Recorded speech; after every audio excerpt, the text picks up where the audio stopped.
Mary Meet Annie here. Welcome back to the Flow of the Rite series. We're at the third of the 3 times round, the 3 castings of our circle. The first was making an offering of the elements to the quarters. The second was asperging and sensing. And now it's time for the third, the circle declared. I begin this by blessing my blade, taking my blade up from the altar, touching it to my incense, my candle, the water in my chalice, and to my paten. And as I touch each one, I say to know, to will, to dare, to keep silent. Ending with, as it was, as it is, as it ever shall be. What if you don't have a blade or you choose not to use one? You got one. You got your very most powerful blade that you come with. If you're going to draw the circle in some sense, you want something that will direct energy. This works perfectly fine. Say what I said. Say nothing at all. Some people will just take their blade or their fingers, their hand, and lay it on their paten for a second. Just taking in that moment as a blessing of their blade. I use my blade and then bring it back to myself to begin the casting of my circle. In the process of casting, the laying down of the circle, the separating out of the sphere of the circle from everything which is not of the sphere of the circle, it should feel like a lifting out, a separating, a floating free, a distinction of heaviness and lightness, a sense of a higher vibration. If standing on our beloved earth with our own 2 feet planted feels like the moment we are casting, the energetic vibrations around us should feel like they are going from to So as you are casting, you feel and that's filling the space that you're setting aside. When you're casting, think of yourself in the middle of a sphere. A dot suspended exactly in the middle of it. The I am here, which you really are in a sense, because you're a creature of this earth. And you're very aware of the fact that you're standing on the ground or on a floor if you're in a house. You're at the center of the sphere you're going to create. In the universe, you are the center. You are expanding a comprehension of that to that which is not of the physical world. You remain at the center of it. You're casting a sphere. You're not casting a circle in that flat sense. You're casting a sphere around you. There are many different ways to visualize that and get yourself there. I read something that I thought was awful helpful in, I think, Stuart Farrer may have written it. Talked about if you're having problems envisioning that when you cast your circle about, that you are creating a sphere. You're creating something that's above you and below you.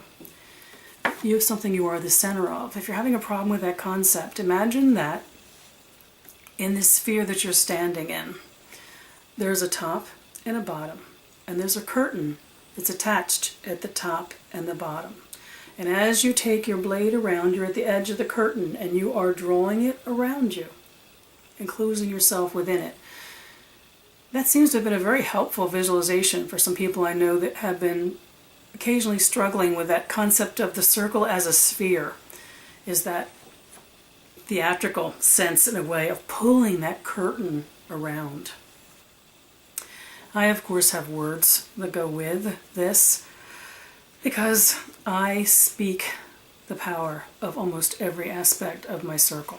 And the words that I use as I am placing my circle about me, separating out what I have declared as sacred, lifting it away from whatever holds it to this world and makes it not of this world.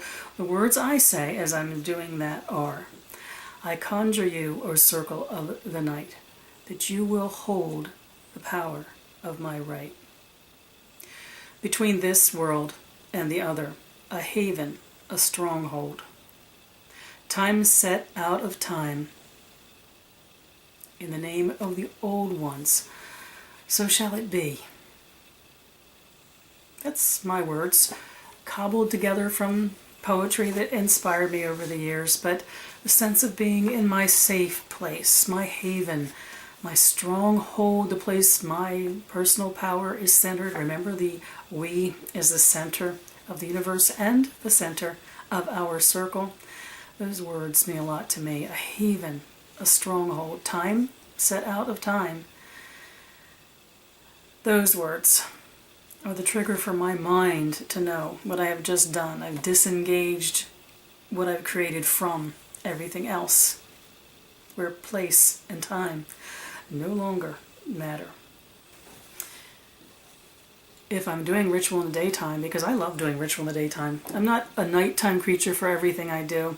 I just begin that and saying, I conjure you, O circle of the night, to be, I conjure you, O circle of the light. Everything else, it's the same in the way I phrase. That trigger to my brain of what I'm doing in this third casting.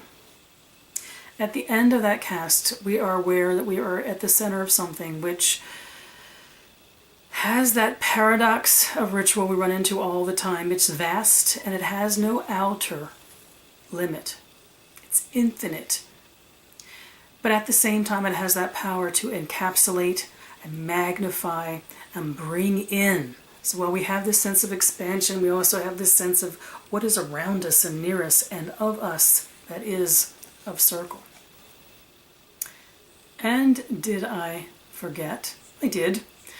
As I am moving around, laying my circle out there, I do say 3 times round, I call upon the power of the elements, or more likely, you'll find me singing it.